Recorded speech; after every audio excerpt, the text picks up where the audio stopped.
workflow derivation is the pending one, guys. Let me do the workflow rules. Yeah, you can see here now I loaded all these 7 data models corresponding to your employee central module, guys. So our system is set up now. So with respect to the data models loading, right, your system is now completely standard with respect to the employee central module, guys. So you can go ahead and do the configuration in whatever fashion that you need in the instance now, guys. I have a question. So whenever there is an update in the data model, and we have customized the data models, so whenever we update again, and then we have to recustomize. How will that accommodate it? See, you loaded the standard one, right?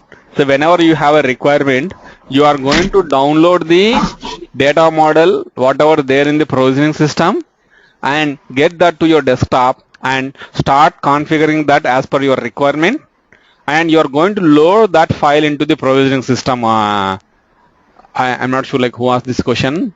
I'm Shumita here. Yeah. Yeah, that's what I mean. That's the customization done, and we upload it again in provisioning. Now, second time again, an update came in the data model, as you said, like every quarter it comes. Then again we download that latest version. Do we again do the customization on the latest version, or how do we copy the customizations to the standard one? See, quarterly once is going to be your release. And if there is a new release, right, they will tell you what are the new features available in your data model. You have to analyze those things, Anshmita, first thing.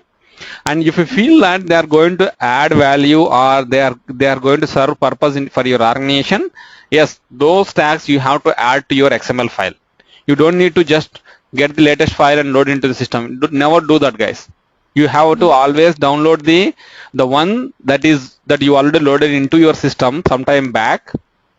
Get that file and get the changes provided by the success factors in the latest data models, and you have to basically like you have to copy those XML tags into the data model, Anshmita. Got it.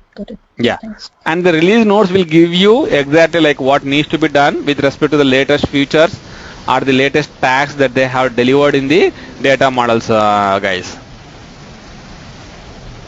So we will have to basically put those in the XML code in the previous one? Is that what you're saying? Exactly, Motion. Okay. Yeah. Okay. Hey, do you remember this ID password, guys? Our username at least?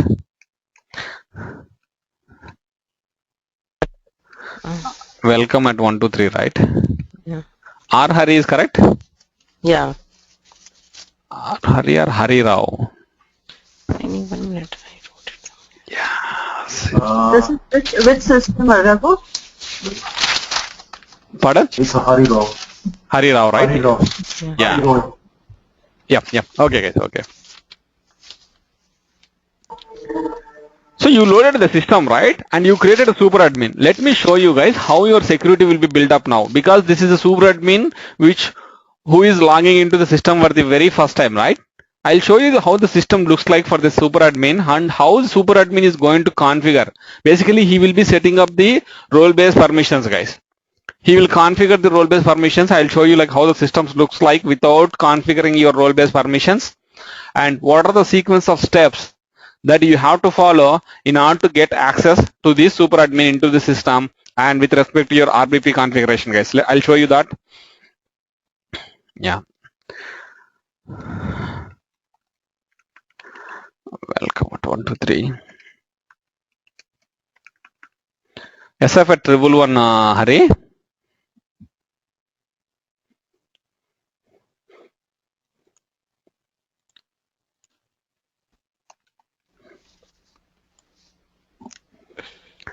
Okay. And you can see, guys, he is a super admin. Hari has been created as super admin in the provisioning system. And if you go to the administration tools, because he is a super admin, by default he is going to get access to the administration tools, guys. Remember that. And you see here, even though he is a super admin, he got access to the administration tools, but you see he doesn't have access to any of these modules. Yes, everything is being displayed as active, but when Hari is going to access any of those things, right, you see nothing is going to be available to him. So how he is going to start configuring the system and how he is going to access these modules? Because he is the super admin and he is the only person who logged into the system for the very first time, right? You see here how you are going to do is like you have to go to set user permissions, guys. The only option that you see is the set user permissions.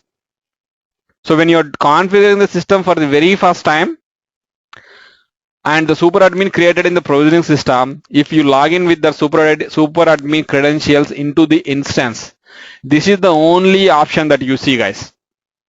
And this is because of your role-based permission activated in the employee central module, guys.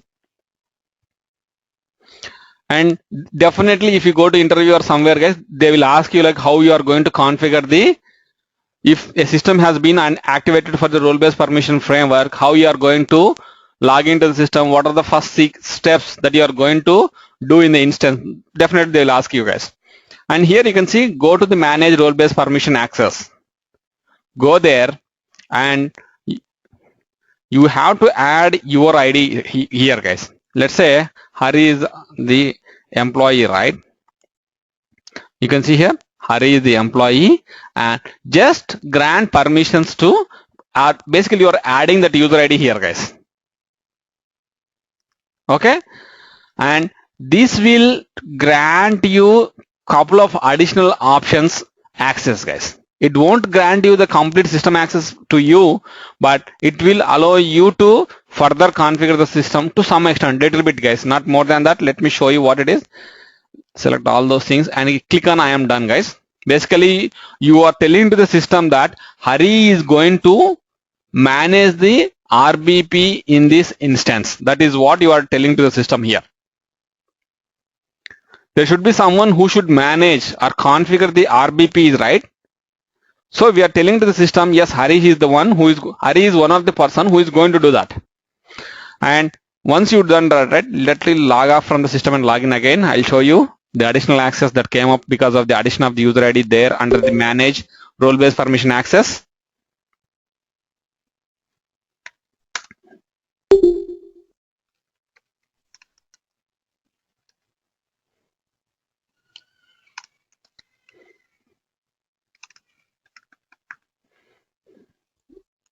Hello, Raghu.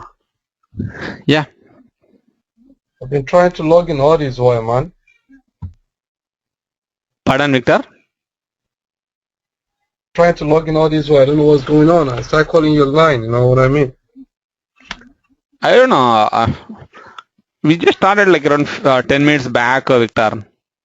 30 minutes. That's what I'm saying. I've been trying to reach, connect all this while. I don't know, Victor. I don't know, like everyone was able to log in, right? Might be some momentary issue with GoToMeeting or something, might be network issue, but I don't see any problem from my side, or like a couple of people already joined, Victor. Yeah, apparently I have to join with my phone on audio, so... Might be an issue with your laptop. No, it's alright now. I'm using the laptop right now. Cool, yeah, okay. Has it been long you started? Yeah, around 10 minutes back, Victor. 10 minutes? Yes. Alright then. Okay, then that's fine. Probably I'm going to get this at the end of it, isn't it? Yeah. Alright then, cheers, bro. Okay.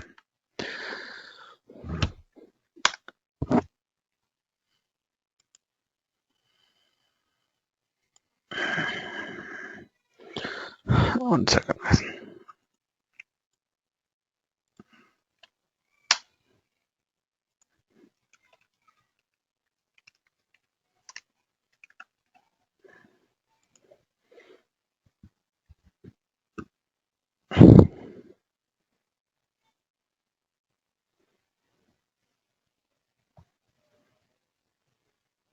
Just a second, it's taking some time to log into the system here. Okay.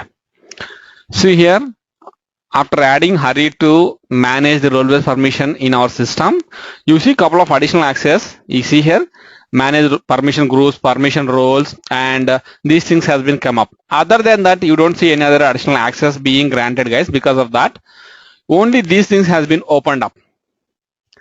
And in any system, by default, you see some permission roles, guys. Let me show you what are these permission roles.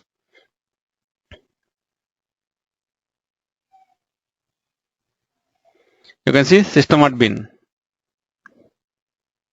So what is going to have in this permission roles is nothing but this is the one which is going to capture what kind of permissions should be granted to the users. You can have n number of permission roles, guys. So the permission role will tell you what access should be granted. And if you see here the permission, right, you see all the different things with respect to your system, whether the calibration access, goals access, compensation, employee data access, and the employee views access, reports, permissions, the payroll access, and the miscellaneous permissions. So whatever it may be, you can see MDF, miscellaneous metadata foundation objects access, manage document access, everything you see here. So it all depends on what kind of permission should be granted to the users. You are going to create n number of permission roles as per your organization needs, guys. And by default, SuccessFactors will give you a couple of standard permission roles, and you can clone those permission roles and you can create your own custom roles, guys. Okay, and this is what it is going to be in the permission roles, guys. I'll talk more about those things, but how your RBP is going to work is like, at a high level, you have something called as a permission roles, and these permission roles will capture the permissions. So what objects should be accessed, what fields should be accessed, and what fields should be read-only, editable, and what views should be available to the users, what admin access should be provided to the users. So everything is going to be captured in the permission role.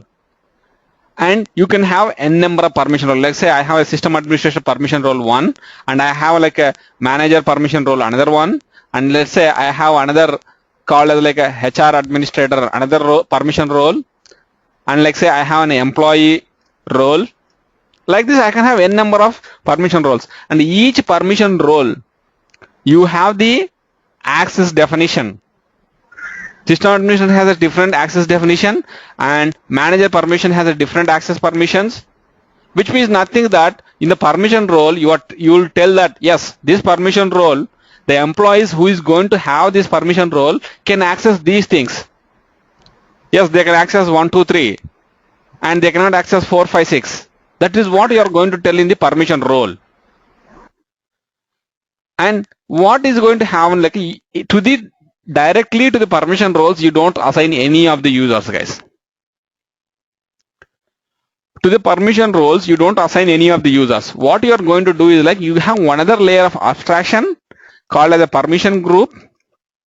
And these permission group, what happens is like this permission group will be tied to the permission role. And to the permission group, again, this is where you are going to assign users or your employees, locations, criteria. Basically, you are adding users based on different criteria, guys. So you can see here, you have the permission role which has the actual permission definition, and to the permission role you are going to assign the permission group, and the permission group is the one where you are going to add users to the permission groups.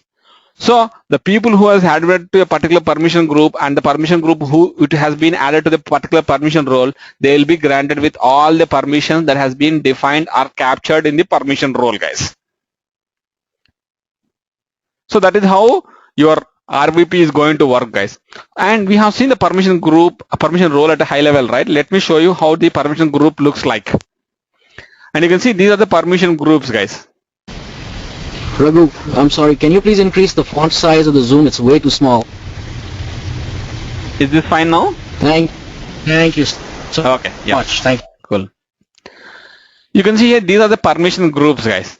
So inside the permission group, what you are going to define is, let me show you. Say if you go to system administrator permission group, you see here, it is all adding your users.